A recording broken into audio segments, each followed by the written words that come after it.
안녕하십니까. 스트레이트 김의성입니다. 안녕하세요. 주진우입니다. 그리고 배주환 고은상 기자 나오셨습니다. 안녕하세요. 네, 지난주 법원이 정경심 동양대 교수의 표창장 위조 사건에 대한 검찰의 공소장 변경을 불허해서 크게 화제가 됐죠. 그렇습니다. 검사가 반발하고 항의하고 판사는 검사도 틀릴 수 있는 거 아니냐면서 호통을 쳤습니다. 재판에서 검사하고 판사하고 이렇게 싸우는 일 흔치 않은 일입니다. 네. 이 공소장을 바꾼다는 것 자체가 수사에 뭔가 문제가 있었다는 그런 잘못을 인정하는 네. 거 아닙니까? 네. 이런 일이 흔히 있나요? 재판 과정에서 공소장을 바꾸는 일은 흔한 일입니다. 제가 재판은 잘 알지 않습니까? 네. 혐의가 추가되거나 사실관계가 조금 다르면 고쳐줍니다. 판사가 검사한테 이거 고쳐라 이렇게 얘기하기도 하는데요. 이번 경우는 날짜, 장소, 범죄를 어떻게 저질렀는지 다 바뀝니다. 그래서 판사가 이건 완벽히 다른 사건이다. 그래서 공소장을 바꿔줄 수 없다. 이렇게 말한 거죠. 네, 조국 전 장관의 청문회 날을 떠올리지 않을 수가 없네요. 네. 그때 그렇게 급하게 청문회 날짜에 맞춰서 부인을 기소해놓고 나서 이제 와서 이거 다 틀린 내용이라고 얘기하면 참 기가 막힐 노릇입니다. 검찰은 공소시효 때문에 어쩔 수 없었다 이렇게 얘기했는데 지금 보면 검찰이 체면 구겼습니다. 이거 창피한 노릇입니다. 네. 그렇게 검찰력을 총동원해서 이 무리하게 수사를 해서 재판에 넘겼는데 말이죠. 이거 정말 검찰 자격 미달 아닙니까? 기자가 이렇게 사실관계가 다르게 기사 쓰면요 소송당합니다. 제가 이렇게 쓰면요 잡혀갑니다. 잡으러 올 거지 않습니까? 검찰이 이렇게 스스로 수사 결과를 바꿔가면서까지 집요하게 파고든 수사가 있는가 하면 누가 봐도 너무나 한가하게 수사하고 있는 그런 수사도 있습니다. 배주환 기자 준비하셨죠? 네, 선거제 개혁을 둘러싸고 이른바 동물국회 논란을 불러일으켰던 사건이죠. 이 국회 패스트트랙 폭력 사태가 벌어진 지 벌써 8달이나 지났는데요. 네, 사실 그동안 검찰 수사는 진척된 게 거의 없습니다. 그런데 기소를 안 하고 있습니다. 그러다가 해 넘길 것 같습니다. 네, 먼저 지난 1년간 이 패스트트랙 법안을 둘러싸고 무슨 일이 있었는지 또 국회가 어떤 진통을 겪었는지 정리해봤습니다. 지난 9일 자유한국당 원내대표 선거. 저마다 자신만의 차별화된 대여 투쟁력과 경쟁력을 강조하는 가운데 후보 4명이 일제히 내게 맡겨달라고 외친 공통 공약이 있습니다. 여러분께서 염려하고 계신 패스트트랙 사법 처리 문제도 단 한 분의 부당한 희생이 없도록 막아내고 지켜내겠다는 약속을 드립니다. 저 유기준만이 여러분들을 완전히 이 문제에서 해결할 수 있습니다. 의원들을 안심시키려는 후보들의 열변. 이해관계가 맞물렸기 때문인지 모두들 경청하는 모습이었습니다. 의원 여러분들이 다음 총선에서 마음 놓고 현장에서 뛸 수 있도록 해결토록 하겠습니다. 국회 선진화법 위반 문제, 의원님들이 어떤 경우에도 단 한 사람도 사법 처리되지 않도록 제가 총알바지가 되겠습니다. 8개월 전 국회에서 벌어진 대규모 난도. 원내대표 후보들의 다짐만으로 해결이 가능한 걸까? 그때 현장으로 돌아가 보겠습니다.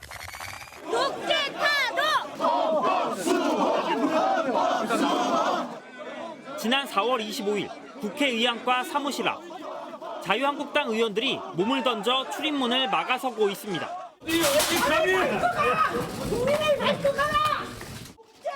고위공직자 범죄수사처 설치와 선거법 개정 등을 담은 신속처리 안건, 이른바 패스트트랙 법안. 한국당을 제외한 여야 4당의 합의안을 민주당 측 관계자가 제출하려다가 물리적 충돌로 좌절된 겁니다.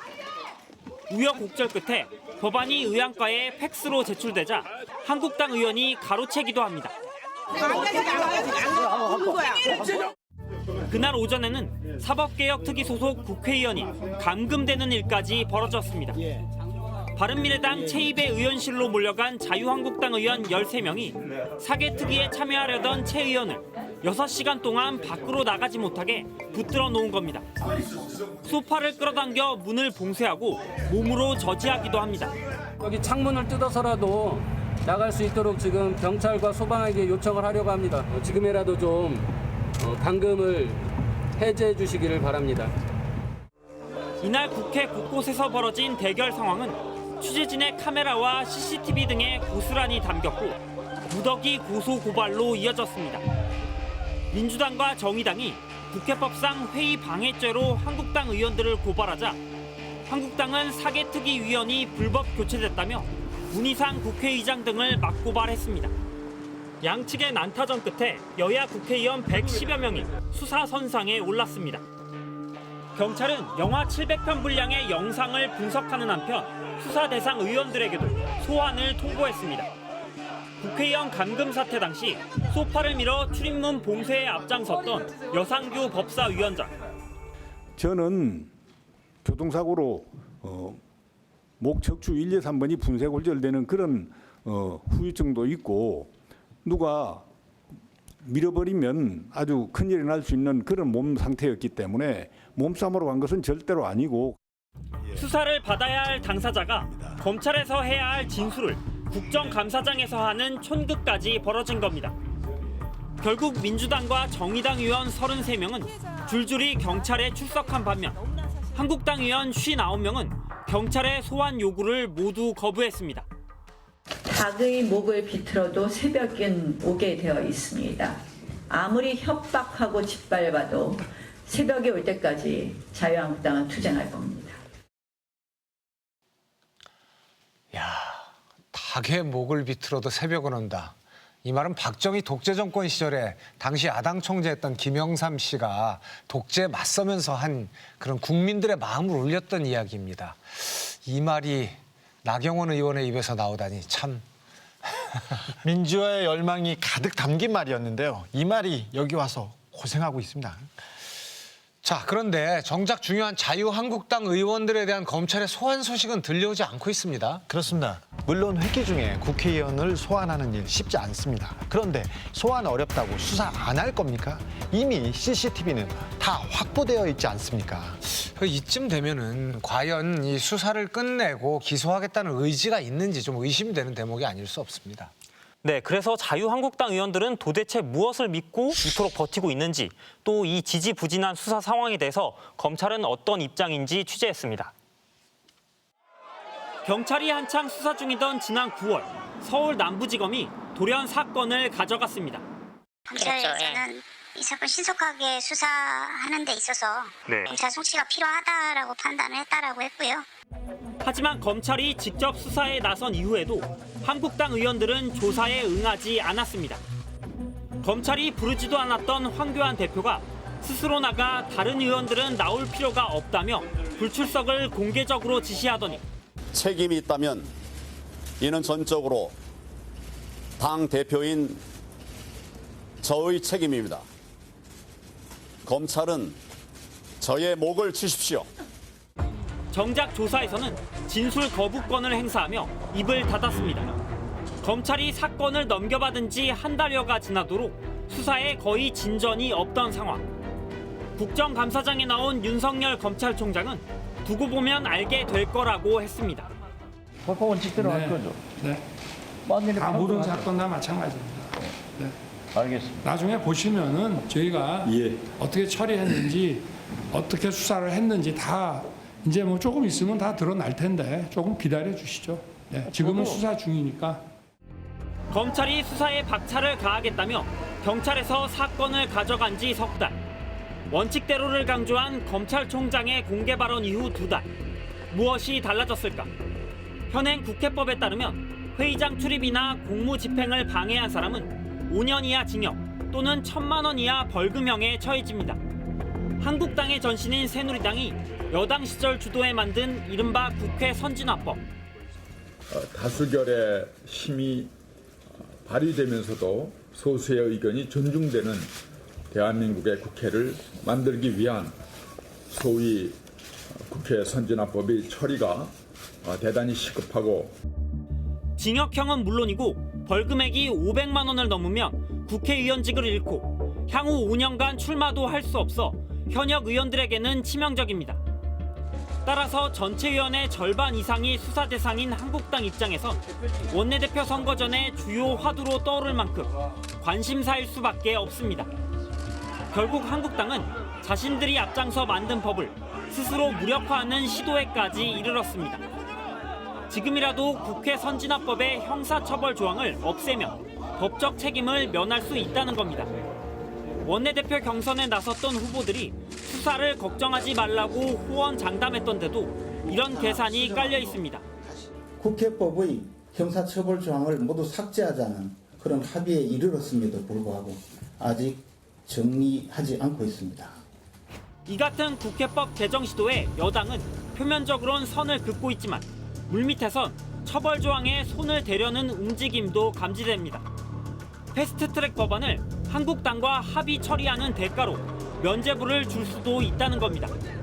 실제로 국회의장실은 최근 한 달여간 별도의 조직까지 만들어 검토한 끝에 이 같은 국회법 개정안을 완성했습니다. 선고하는 시점에 피고인에게 유리하게 법이 바뀐다라고 한다면 개정법이 소급해서 적용이 됩니다. 형사처벌 조항을 빼자라고 하는 것은 반대로 말하면 지금 현재 수사 중인 패스트트랙 사건이 굉장히 유죄 나올 가능성이 높기 때문에 형사처벌을 받지 않겠다라는 의미입니다. 한국당은 법까지 바꿔 처벌을 피해보려는 속셈을 노골적으로 드러내면서도 검찰 수사에는 거의 협조하지 않고 있습니다. 경찰의 소환 요구에 일제히 응하지 않았던 피고발 의원 59명. 그 가운데 나경원 원내대표만 검찰에는 한 번 나갔지만 역시 의원들의 불출석을 합리화했습니다. 책임질 일이 있다면 원내대표가 책임져야 한다는 말씀을 다시 한번 드립니다. 자유한국당은 당시 충돌 상황이 불법 행위에 맞선 것이었다고 주장합니다. 국회 사개특위의 패스트트랙 논의 당시 법안에 반대하던 오신환, 권은희 두 의원을 회기 중 다른 의원으로 교체한 게 불법이라는 겁니다. 수사 과정은 불법을 전제로 한 패스트트랙을 토대로 한 것입니다. 한국당은 임시국회 회기 중에는 상임위나 특위의 위원을 다시 선임할 수 없다고 한 국회법 조항을 근거로 내세웁니다. 반면 국회 사무처는 한 번 바꾼 위원을 같은 회기 안에 다시 바꿀 수 없도록 한 조항일 뿐이라고 해석합니다. 실제로 임시의 회기 중에는 위원들의 사보임이 전혀 없었을까? 스트레이트가 확보한 국회 임시회기 중에 사보임 기록에 따르면 20대 국회만 따져도 지난 4월까지 480건이 넘었습니다. 심지어 패스트트랙 충돌 이후에도 임시의 회기 중에 사보임은 계속됐습니다. 유민봉 위원님이 사임하시고 김성태 위원님께서 새로 보임되어 오셨습니다. 김성태 위원님의 보임을 환영하며 간단한 인사 말씀을 듣도록 하겠습니다. 예, 존경하는 우리 전혜숙 위원장님 잘 모시고 우리 행안위가 여야가 없이 또 서로 친밀하게 불법 사보임이라는 한국당의 주장이 무색할 정도로 임시회 중에 사보임이 일상적으로 이루어졌던 겁니다. 하지만 한국당은 여전히 불법을 막기 위해 물리력을 행사한 것이라며 버티고 있습니다. 출석 요구에 불응하고 있죠. 그런 피의자들에 대해서 이제까지 똑같이 관용을 베풀어 오셨습니까? 국회 회기 중에 불출석하는 의원님들을 상대로 저희가 무슨 강제 소환을 한다든가 이런 거는 부담스러우시죠? 현실적으로 좀 어려운 일 아니겠습니까? 피감 기관을 향해 수사를 하지 말라고 집요하게 요구해 도마에 올랐던 여상규 법사위원장. 예, 수사할 것은 수사를 하고 그리고 수사하지 말아야 될 것은 수사하지 말고 이러는 것이 진정한 용기 있는 검찰입니다. 순수한 정치 문제입니다. 사법 문제가 아니에요. 당시 발언 취지를 묻기 위해 여 위원장을 찾아갔습니다. 수사 담당자가 있는데 직접적으로 이렇게 어쨌든 말씀을 하신 거는 좀 그러면 수사를 하라고 않았을까요? 촉구하는 거는 괜찮아요? 그런 정치적인 사건에 있어서 왜 수사 안 하냐고 검찰에 욱박지르는 거는 괜찮습니까? 원래 순수 정치적인 부분은 법이 관여해서는 안 되는 거예요. 이거 자체는 국회에서 일어난 순수한 정치적인 문제 아니에요. 경찰에서 사건을 가져온 지 석 달여. 검찰은 그간 몇 차례 압수수색 말고는 한국당 의원 등 핵심 피의자들을 전혀 조사하지 못하고 있습니다. 하지만 충돌 사태 영상을 확보한다며 국회 방송을 압수수색한 것을 놓고는 보여주기 아니었냐는 지적까지 나오는 상황.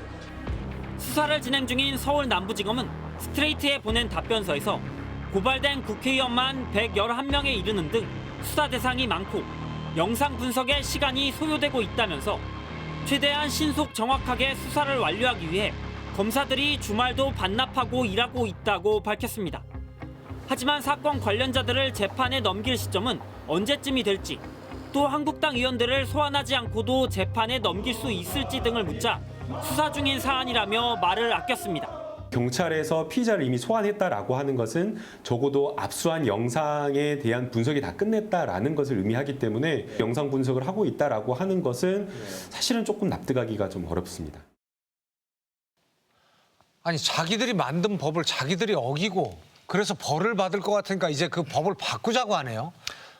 도대체 이제 와서 이 법을 왜 바꾸자고 하는 거예요? 왜 만든 겁니까? 그러려면 이 법을. 국회의원은 죄를 져도 벌을 받지 않겠다. 이게 뭐 셀프 사면, 셀프 면죄부라고도 볼 수 있어요. 국회의원이 면죄부입니까?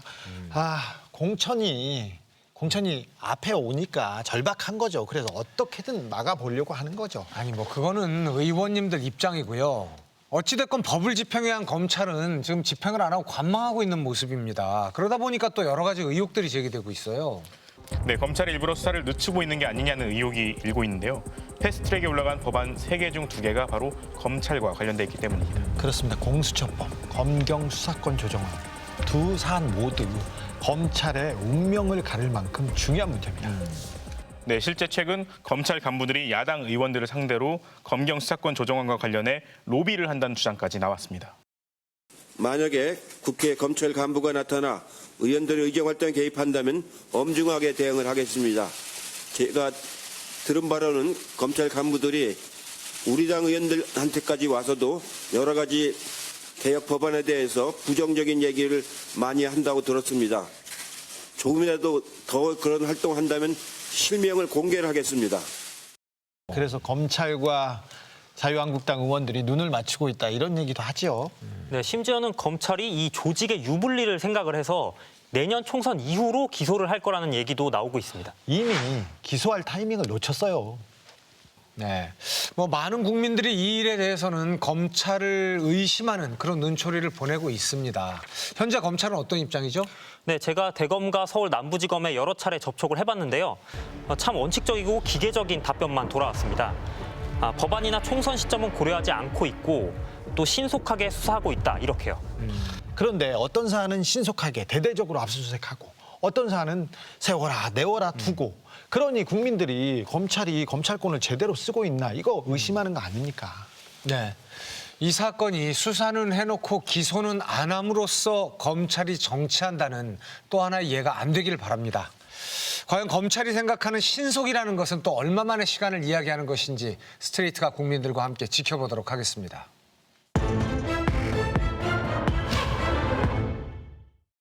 자, 두 번째 이슈로 넘어가 보겠습니다. 고은상 기자 준비하셨죠? 네, 최근 청와대 국민청원 게시판에 청원수 30만 명을 넘어서면서 급부상한 이슈죠. 어린아이들을 성적으로 학대하는 영상을 공유하는 사이트를 둘러싸고 큰 문제가 됐는데요. 그 범죄 통로로 이용된 이른바 다크웹을 추적했습니다. 다크웹은 한마디로 인터넷 암시장, 블랙마켓이라고도 하는데요. 굉장히 심각한 문제입니다. 네, 일반적인 방법으로는 접근하기도 힘든 인터넷 지하 세계를 일컫는 말인데요. 아동 성착취 영상은 기본이고요. 마약, 총기 거래까지 이 다크웹을 이용한 범죄가 꾸준히 늘고 있는 추세입니다. 상상할 수 있는 범죄, 최악의 범죄는 다 모아놨습니다, 여기에. 네, 그렇습니다. 국경 없는 세계에서 벌어지는 이 은밀한 범죄가 우리 주변을 어떻게 파고들고 있는지 그 충격적인 실태를 취재했습니다. 경기도 고양시 외곽의 한 공장. 공장 안쪽에 검은색 텐트가 들어차 있습니다. 천막을 열자 뾰족한 잎을 가진 식물이 눈에 들어옵니다. 마약류인 대마입니다. 성장 환경에 맞춘 조명과 선풍기, 급수장치까지 갖추고 크기에 따라 텐트를 옮겨가며 키우는 대마 재배 전문 공장이었습니다. 이 재배하는 데고요. 얘네가 이제 열매를 맺는 거예요. 저쪽에서 충분히 이제 뿌리가 튼튼해지고 싶으면 일로 오고. 이 공장에서 나온 대마초만 1.6kg, 시가로 1억 원이 넘는 규모입니다. 경찰에 적발된 정모 씨 등 3명이 재배한 대마는 특별한 곳에서 거래됐습니다. 인터넷 안에서도 어둠의 세상으로 불리는 이른바 다크웹 사이트. 초보농부라는 이용자는 노랗게 말라 들어가는 대마초 사진을 올리며 제 아이들 좀 살려달라고 자문을 구합니다. 대마초는 물론 대마 묘목에다 최근 기승을 부리는 액상 대마까지 버젓이 팔리고 있습니다. 계약은 어둠의 공간에서 은밀히 체결되고 실제 거래는 대부분 서울 한복판에서 이뤄집니다. 각자가 판매자가 생각하는 안전하다고 생각하는 방법으로 판매를 해요. 근데 90%는 강남이에요. 최근 다크웹에 있는 마약 거래 사이트를 이용한 한국인 등 30여 명이 재판에 넘겨졌지만 정작 마약 거래 창구였던 다크웹 사이트는 여전히 운영되고 있습니다. 이들은 어떻게 수사망을 피하고 있는 걸까? 국내에서 4년째 다크웹을 모니터링하며 추적 시스템을 개발 중인 전문 보안업체의 도움을 받아 다크웹 사이트에 접속해봤습니다. 해외 마약 거래 사이트 주소는 암호를 방불케 합니다. 주소를 공유한 사람들만 들어갈 수 있습니다. 이곳에서는 코카인과 엑스터시 등 마약의 종류가 상세히 분류돼 있고 가격대가 빼곡히 적혀 있습니다. 마약은 다크웹에서 가장 흔한 상품 중 하나. 거래는 대부분 비트코인 등 가상화폐로 이뤄집니다. 현물 거래하게 될 경우에는 추적이 가능하잖아요. 근데 이제 가상화폐를 이용할 경우에는 추적이 어려우니까 대부분 다 다크웹에서 거래는 비트코인을 많이 사용을 하는 것 같습니다. 권총과 소총 등 무기 거래도 별일이 아닌 듯 공공연하게 이루어지고 있습니다. 글록권총 한정의 흥정 가격은 한국 돈 50만 원 선입니다. 과연 실제 거래가 이루어지는 걸까? 스트레이트가 단독 입수한 한국 법원의 판결문. 지난해 2월 경기도에 사는 남성이 다크웹 무기거래 사이트에서 권총 2정과 총알 500발 등을 사겠다며 우리 돈 400만 원 정도의 비트코인을 지불했습니다. 그러나 총기 반출이 미국 수사당국에 적발됐고 한국 경찰과 공조 수사로 덜미가 잡혔습니다. 다크웹을 통해 알게 된 총기 판매 사이트를 접속하여 총포를 수입하려 하였으나 통관 전 경찰에 적발되는 바람에 그 뜻을 이루지 못하였다. 사이버 테러 모의도 진행되고 있습니다. 일본의 무역 보복으로 한일 간 갈등이 극단으로 치달았던 10월 3일 더불어민주당 홈페이지가 디도스 공격을 받아 다운됐습니다. 다크웹의 일본인 커뮤니티에서 청와대와 민주당 홈페이지를 공격하자는 글들이 올라온 지 나흘 만에 실제 실행에 옮겨진 겁니다. 온갖 불법이 난무하는 다크웹은 원래는 군사기밀 보호와 독재국가에서 익명으로 반정부 언론 활동을 할 수 있도록 보완됐습니다. 미 해공연구소에서 1990년대 중반에 만들어진 인터넷 정보를 보호하기 위한 기술로 만들어진 것인데 이게 이제 민간에 상용화되기 시작하면서 2010년도 정도부터는 기존의 인터넷 사이트들 중에 불법 사이트들이 추적이 이제 안 되게 하기 위한 이런 목적으로 다크웹으로 이제 많이 이전되기 시작했습니다. 우리가 흔히 쓰는 인터넷에서는 통신망의 주소라 할 수 있는 접속 장소 IP가 남고 그래서 추적이 가능합니다. 하지만 다크웹 전용 브라우저를 이용해 사이트에 들어가면 전 세계에 흩어져 있는 6,000개 서버 가운데 무작위로 정해지는 국가의 서버 6개를 거쳐서 접속이 됩니다. 또 그때마다 암호화가 진행되기 때문에 접속자가 누군지 알 길이 없습니다. A 서버로 들어갔다 B 서버, C 서버 들어갈 때마다 사실 옷을 갈아입고 완전히 다른 사람들이 나오는 뭐 성형수술까지 하고 다른 사람이 나오는 거죠. 근데 저희가 이 사람을 이 사람하고 매칭시킬 수 있는 그 근거가 없는 거예요. 추적이 어려운 만큼 범죄의 소굴로는 제격이 돼버렸습니다. 비밀리에 사이트 주소를 주고받던 기존 방식을 넘어 이제는 네이버나 다음 같은 일반 포털처럼 다크웹 사이트를 찾아주는 검색 엔진까지 등장했습니다. 그래서 마약, 총기 등의 단어만 치면 사이트를 안내받을 수 있습니다. 일반인들도 그 처음에 이제 접속하는 검색 엔진의 주소만 알게 되면 거기서 검색을 해서 다양한 사이트들로 이동을 할 수 있는 게 이제 가능해졌죠. 납치나 청부살인을 해준다는 충격적인 사이트까지 존재하는 다크웹. 이런 극단적인 사이트보다 더 심각하고 더 많은 사람들이 찾는 곳은 따로 있습니다. 바로 청소년들에게 자행되는 성범죄와 학대, 고문 영상을 공유하는 영상물 사이트입니다. 좀 유명한 아동남물 사이트인데 해외에서 운영되는 거라서 사실 다 영어로 되어 있고 근데 이 중에 한국어 채널도 있었고 최근까지도 계속 글을 올리는 사람들이 있다는 게 여기서 활동을 하고 있다. 고등학교 기숙사 몰카 영상을 찾는 글 11살 수면제라는 제목 아래에는 청소년을 성폭행하려면 얼마나 약을 먹여야 하냐는 섬뜩한 질문도 올라와 있습니다. 이를 저지르고 난 뒤 영상을 공유해달라는 인면수심의 댓글도 난무합니다. 약을 쓰지 않고도 초등학생을 손댄 적이 있다는 경험담도 달려 있습니다. 범죄 용의자들이 거리낌 없이 활동하고 있지만 추적은 속수무책인 공간. 인터넷의 지하세계 다크웹 접속자는 전 세계에서 하루 200만 명, 이 가운데 한국인은 15,000명에 달합니다. 야, 이거 정말 온몸에 피가 거꾸로 도는 기분입니다. 정말 심각하네요. 상상하기도 싫은 폐륜 범죄자들이 모여 있네요. 그런데 그걸 자랑하고 있습니다. 아니, 이거 어떻게 좀 추적해서 잡을 수 없습니까? 네, 다크웹 자체가 개인정보를 노출하지 않는 세계관을 기술적으로 구현한 것이다 보니 추적하기가 쉽지가 않습니다. 그러니까요. 이 지금 뭐 이 온라인에서는 국경도 없고 세계가 하나로 돼 있는데 한 나라에서 애써서 막는다고 해서 이 범죄가 해결되지는 않을 거 아닙니까? 네, 그렇습니다. 지금은 국제사회가 힘을 합쳐 다크웹과의 대전쟁을 치르고 있다 이렇게 보시면 될 텐데요. 그중에 대표적인 것이 바로 아동을 성폭행하고 고문하는 영상을 제작하고 그걸 공유하는 사람들, 즉 소아 성애자들과의 전쟁입니다. 지난 2012년 다크웹 사이트에 충격적인 영상이 공유됐습니다. 18개월밖에 되지 않은 영아를 성적으로 고문하는 내용이었습니다.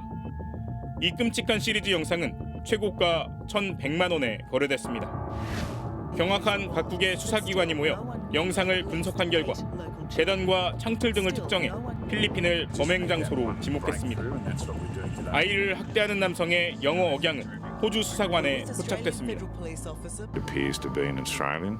So that's how the case came together. It just came together by everyone doing their little bit. 7,000개가 넘는 섬나라 필리핀에서 범죄자들을 추적하는 건 쉽지 않았습니다. 하지만 3년 뒤 필리핀의 민다나오 섬에 있는 허름한 집에 중무장한 수사관들이 들이닥칩니다. 창문 틈 너머로 보이는 중년의 백인 남성. Give me your name. It's Peter Scully. What? It's Peter Scully. Peter Scully. We have 6 warrants for your arrest. 어둠의 세계 다크웹에 은신했던 아동 성범죄자 피터 스컬리가 마침내 체포됩니다. 숙식을 제공하고 공부를 시켜주겠다며 가난한 아이들을 데려와 성폭행, 고문, 급기야 살인을 저질렀고 이를 고스란히 영상으로 찍어 팔아먹은 흉악범. 자식까지 있었지만 아이들을 유린한 그의 얼굴에서 반성의 기미는 찾아볼 수 없었습니다. What I'm looking for is the real reason why I took that road and what drove me to it. Because in Australia I wasn't like that.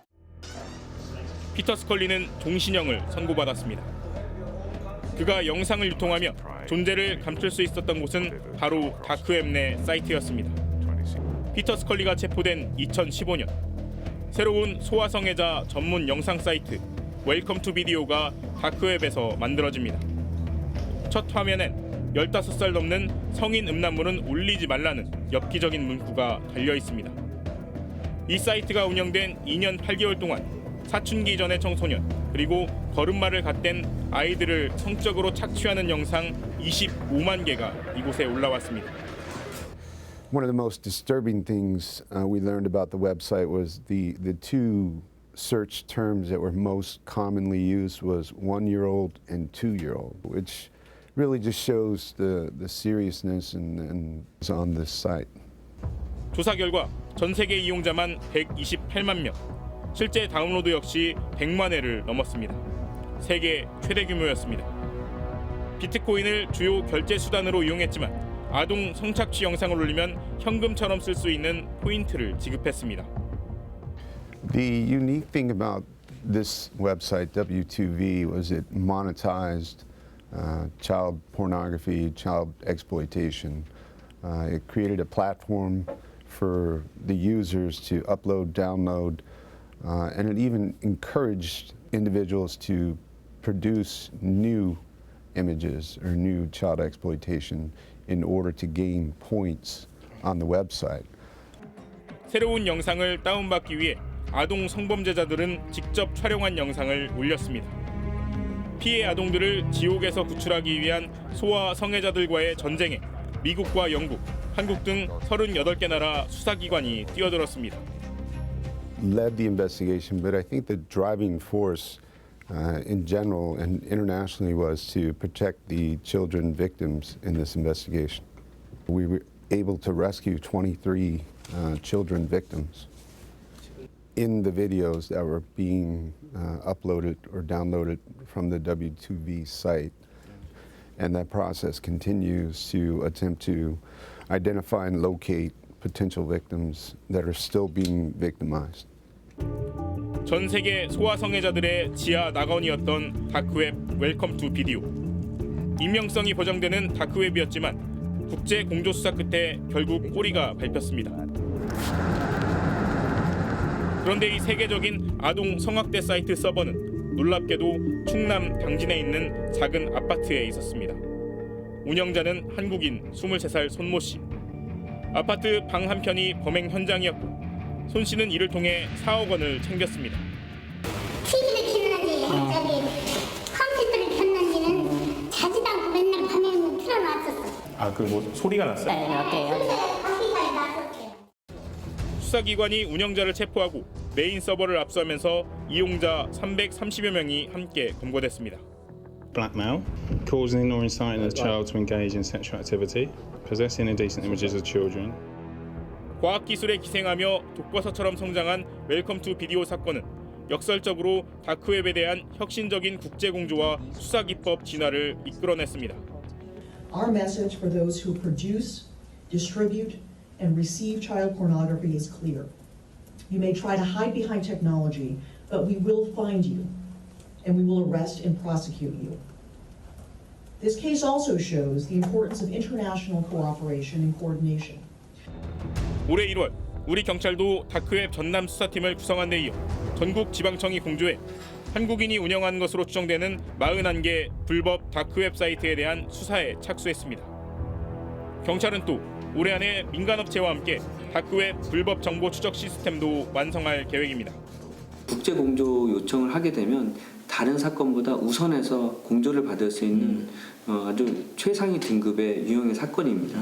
그리고 이제 전 세계 법집행기관에서 사용하고 있는 가상 통화 추적 시스템도 있습니다. 더 이상 다크웹이 이 불법 사이트 운영자들의 도피처가 이제 더 이상 아니라는 사실을.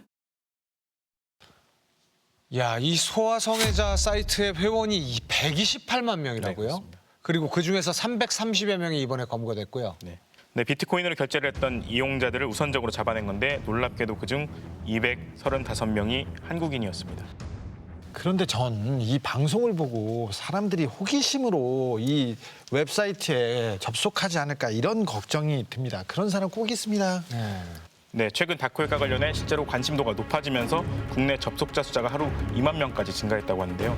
이런 영상을 단순히 다운로드 받기만 해도 명백한 범죄이고 수사 대상이 된다는 점 다시 한번 강조드리고 싶습니다. 네, 명백한 범죄죠. 그런데 지금까지 우리 법이나 사회적 인식은 이 불법 영상물을 받고 소지하는 것, 이게 그렇게 심각한 범죄라고 여기지 않는 경향이 있는 것 같습니다. 네, 그렇습니다. 네, 우리 법이 이런 영상을 칭하는 용어부터 아동 청소년을 이용한 음란물이라고 되어 있는데요.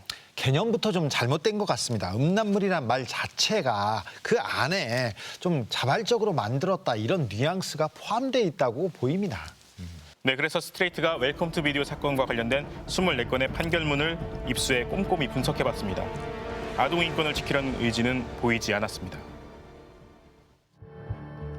미국 연방 대배심은 웰컴 투 비디오 운영자 손 씨에 대한 실명을 공개하고 아동 성착취물 유통과 관련한 범죄를 세부적으로 나눠 6가지 혐의로 기소했습니다. 최대형이 선고되면 손 씨는 다시 세상에 나올 수 없습니다. The administrator has been charged in the United States for several different crimes. When combined, the potential sentence for all those crimes does have a potential of life imprisonment. 하지만 손 씨의 재판 관할권은 현재 한국에 있습니다. 한국 법원이 손 씨에게 내릴 수 있는 최대 형량은 징역 10년. 그런데 손 씨는 1심 재판에서 징역 2년에 집행유예 3년형을 선고받고 풀려났습니다. 그나마 2심 법원은 손 씨를 법정 구속했지만 선고 형량은 징역 1년 6월이었습니다. 손 씨가 초범인데다 2심 선고 보름 전 혼인 신고서를 제출해 부양 가족이 생겼다고 주장한 점을 재판부가 감안한 판결입니다.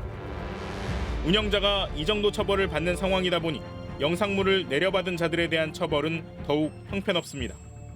웰컴 투 비디오에서 아동 성착취 영상 30개를 다운받았다가 경찰에 적발됐다며 인터넷 카페에 글을 올린 남성. 검사가 벌금 500만 원을 구형한 건 너무 과하다고 불만을 토로합니다. 초조해지네요. 탄원서 내부와 반성문 5장, 그리고 봉사활동 계획서 더 제출하려고 하는데 아무리 봐도 500만 원 그대로 선고할 것 같아서. 그러자 위로의 댓글이 달립니다. 좀 깎아줄 겁니다. 벌금 200~300만 원에 교육 이수 40시간으로 끝날 것 같네요. 실제 아동 성착취 영상 소지자 대부분이 300만 원 이하의 벌금형에 그칩니다. 현재 아동 성착취 영상 소지 범죄의 최대 형량은 1년 이하의 징역, 2천만 원 이하의 벌금. 법 자체도 무른 데다 형량을 높이거나 줄이는 잣대인 양형 기준도 없습니다. 웰컴 투 비디오에서 503개의 영상을 내려받은 남성에게 벌금 500만 원이 선고되는 수준. 22개의 영상을 소지했던 남성에게는 이 정도는 상대적으로 많지 않다며 벌금 300만 원만 선고됐습니다. 피고인이 소지한 일부 영상은 그 음란의 정도가 중하고 아동의 얼굴이 그대로 드러난다. 다만 소지한 음란물이 22개로 비교적 많지 아니하고 피고인이 이 사건 범행을 자백하며 재범하지 않을 것을 다짐하고 있다. 운 없이 내가 걸렸다. 그래서 인터넷 같은 데서 처벌받지 않는 꿀팁 이런 게 돌아다니는데 사실상 그런 게 돌아다니면 안 되는 거예요. 일반 예방 효과라 그러거든요. 일반인들이 봤을 때 우선 좀 겁을 먹어야 돼요. 이런 아동 성착취물을 내가 단순 소지만 해도 이게 엄청 높은 형으로 처벌받을 수 있다라는 게 되면 사람들이 좀 조심을 할 거란 말이에요. 아동 성착취물을 찾는 사람이 많아지면 불특정 아동의 인권이 무참히 유린당할 가능성도 자연히 높아집니다. 영상 소지자 역시 제작자나 운영자와 공범인 셈입니다. 우리나라처럼 아동 성착취물을 음란물의 연장선상에서 생각하는 간주하는 그런 나라가 생각보다 영미법 국가에서는 없어요. 별로 없어요. 아동을 성적인 대상으로 삼았다는 것 자체로도 미국 같으면은 징역살이를 가야 돼요. 펠론이기 때문에. 한국에서는 재판까지 받는 경우는 운이 나쁜 편입니다. 2017년 기준으로 아동 성착취 영상 등을 소지한 혐의로 검거된 사람은 599명. 이 가운데 63%는 기소유예 처분을 받았습니다. 죄는 인정되지만 검사선에서 처벌을 유보한 경우가 60%를 넘었다는 뜻입니다. 법원에서 유죄 판결을 받았다고 해도 문제는 계속됩니다. 일반적인 성범죄자의 신상은 공개되지만 아동 성착취 영상 소지자는 물론 제작 배포자의 신상은 공개되지 않습니다. 아동 청소년 대상 성폭력 범죄에는 해당하지 않기 때문에 이제 법률상 고지 명령, 공개 명령 대상이 아닌 걸로 되어 있습니다. 실제로 무려 1,080개의 아동 성착취 영상을 다운받은 한 남성은 징역 4개월에 집행유예 2년을 선고받았고 신상 정보 공개도 없었습니다. 아동 성착취 영상에 심취한 성인이 잠재적인 아동 상대 성범죄자가 될 수 있다는 사실을 간과하고 있다는 지적입니다. Yeah, so most of the actual predators that I've caused the arrest or arrested have previously been engaged in child pornography, have downloaded it, uploaded it, even produced it. Most of them don't start out just raping children. They build up to that usually. 이 문제에 있어서만큼은 한국은 아직 외딴 섬입니다. 또 아동 음란물에 심취해서 음란물 노출이 심했던 사람 중에 조두순도 있는 거고 아동 성착취물에 심취하면 우리나라 같이 이렇게 쉽게 랜덤 채팅 앱에서 온라인 성매매가 일어나는 이런 환경에서는 아주 쉽게 아동 성범죄를 저지를 수가 얼마든지 있죠. 이 처벌 기준이라는 게 정말 기가 막힙니다. 아니 이런 영상들이 아무 데서나 아무렇게나 찍히고 아무렇게나 받을 수 있는 게 아니지 않습니까? 그렇습니다. 어쩌다 실수로 클릭해서 들어간 게 아닙니다. 다크웹이라는 데를 어렵게 수소문해서 찾아 들어가고요. 비트코인으로 또 계산을 합니다. 이렇게 영상을 사는 거는 적극적인 범죄자들이에요. 그렇죠. 어찌 보면 이런 영상을 더 만들어 달라고 선금을 주고 있는 겁니다. 네, 특히 성범죄를 저지른 범죄자들의 경우엔 교육기관과 병원, 아동청소년 관련 기관 취업을 최대 10년까지 막을 수 있거든요. 그런데 이 아동 성착취물 소지죄로 벌금형이 선고받는 경우는 이에 해당되지가 않습니다. 심지어 1000개가 넘는 영상을 소지하고 업로드까지 한 이용자가 집행유예를 받았고요. 취업 제한도 받지 않았습니다. 아니, 이런 아동 성범죄자들이 내 아이가 다니는 유치원과 학교에서 일하면서 내 아이들과 얼굴을 마주할 수 있다. 이런 얘기 아닙니까? 네, 그렇습니다. 그리고 실제 판결문을 살펴보니까 이 범죄자들 대부분이 대단지 아파트에 살고 있는 것도 저희가 확인할 수 있었습니다. 아니 주변 이웃들은 알아야 될 거 아닙니까? 아이 키우는 부모들은 알아야 될 거 아닙니까? 이거 우리 사회가, 우리 법이 너무 방조하고 있는 거 아닙니까? 영상 33개를 소지했지만 1심에서 선고유예를 받은 사람도 있었는데요. 선고유예는요, 기간이 지나면 아예 기록도 안 남아요. 사실상 무죄입니다. 네, 이 사람의 직업은 공중보건의, 즉 의사였습니다. 아이고, 이건 정말 끔찍하네요. 미국에서 한 방송사 사장이 음란물 26,000개 영상을 다운로드 받았습니다. 이분이 징역 1000년 선고받았습니다. 선고. 어린애들에게 현존하는 위협이다. 그게 판결 이유였습니다. 네, 이게 논란이 되니까 대법원 양형위원회에서는 내년 상반기까지 아동 성착취물의 제작과 유포에 대한 양형 기준을 설정하기로 했는데 소지죄는 또 거기서 빠졌습니다. 이런 영상을 소지한다고 하는 게 어떤 의미인지 우리가 너무 잘 모르는 것 같습니다. 아동 성착취 영상 제작비를 대고 있는 거라니까요. 뒷돈 되는 거예요. 네, 국회에선 더불어민주당을 중심으로 소지죄 처벌을 강화하는 법안을 내놨는데 아직 소위원회에서 논의조차 안 되고 있는 것이 현실입니다. 아니 의원님들, 이런 법 만들어서 안전한 나라 만들어 달라고 국회로 보낸 겁니다. 우리 아이들이 살고 있는 이 나라가 얼마나 더 위험해져야겠습니까? 이런 파렴치한 아동 성범죄자들과 우리 아이들이 얼굴을 맞대고 살아야겠습니까? 범죄자를 위한 나라는 없다는 것, 이번 기회에 제대로 좀 보여주시기 바랍니다.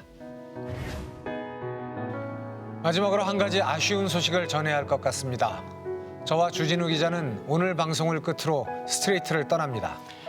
이제는 시청자의 한 사람으로 돌아가 스트레이트의 앞길을 응원하려 합니다.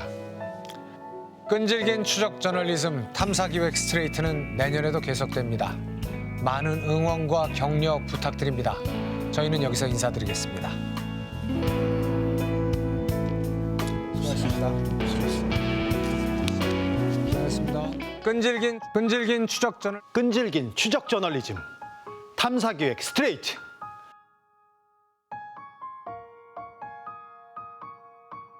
그 어떤 기득권 앞에서도 진실을 이야기하는 데 두려워하지 않는 스트레이트입니다.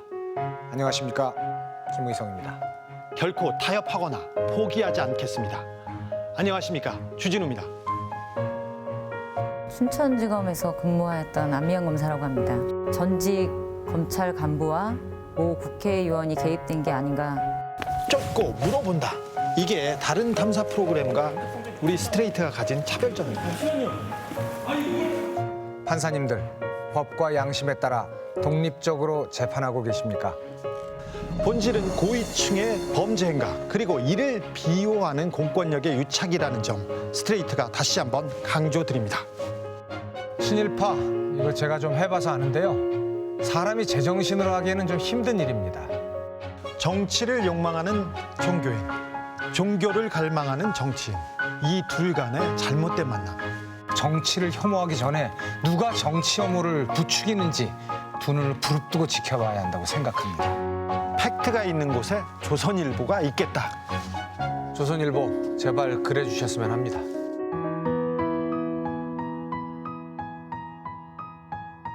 정말 마음이 아프네요. 그 소중한 어린 생명들이 이 세상에 태어나서 그야말로 짧은 시간 고통만 받고 위험의 외조와 위험의 비정규직화에 따른 사망사고는 그냥 사고가 아닙니다. 기업 살인, 사회적 타살입니다. 사람의 목숨에, 사람의 죽음에 등급이 있습니까?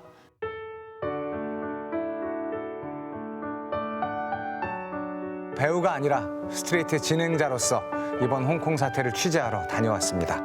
핏물이 가득한 그 방독면, 떨어져 있는 방독면도 볼 수 있었습니다. 참으로 참혹한 광경이 아니죠. 주진우 기자와 함께 미국에 취재하러 갔다가 녹화 시간 조금 전에 막 서울에 도착을 해서요. 항상 몇 달이 헤딩하는 거죠. 10년 취재 이제 결정판 오늘 확인하는 날. 수많은 인터뷰들이 사실은 김미성 MC가 알게 되고 서로 연락하던 홍콩 시민들을 인터뷰하게 된 경우가 굉장히 많았거든요. 그래서 어떻게 보면 기자들보다 더 어쩔 땐 더 열심히 하시는구나. 기자들보다 인권 감수성이 좀 더 높은 게 아닌가? 사실 스트레이트를 처음 만들었을 때 MBC가 정상화된 직후였기 때문에 매우 척박한 환경에서 시작했는데 2년이라는 긴 시간 동안 함께해 준 것에 대해서 정말 감사하고 약간 전우연의 동지애 같은 게 생겼어요. 이 정경심 동양대 교수에 대한 공소장 기소를 해도 부족하지 않아요. 시험에 나오더니 네이버나 거기 다른 매체, 다른 프로그램하고 비교할 수 없을 정도의 독보적인 위치이지. 그 자부심이지. MBC에는 스트레이트가 있습니다. 우리 기자들이 하는 일이 우리 사회에서 어느 누군가는 꼭 해야 되는 그런 중요한 일이라고 생각하니까 그런 자부심, 사명감 갖고 열심히 해주셨으면 좋겠어요. 하나, 둘, 셋.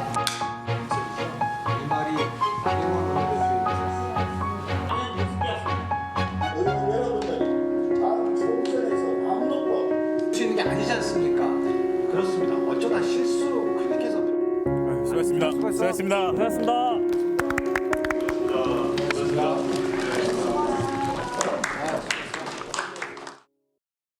깨를 적신 빗방울도 마르면 나만 홀로 남겨질까